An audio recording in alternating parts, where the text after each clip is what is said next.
am Jacqueline White. I've been living in Brooklyn for at least 50 years. I wanted to become a homeowner.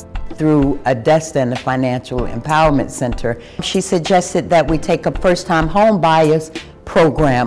And today, we have signed a contract for our new property. My family, we're gonna be homeowners. We're leaving a legacy for our children and our children's children. So the services that I've gotten here at Restoration, I'm indebted. Everything that you need, from housing, finances, child care.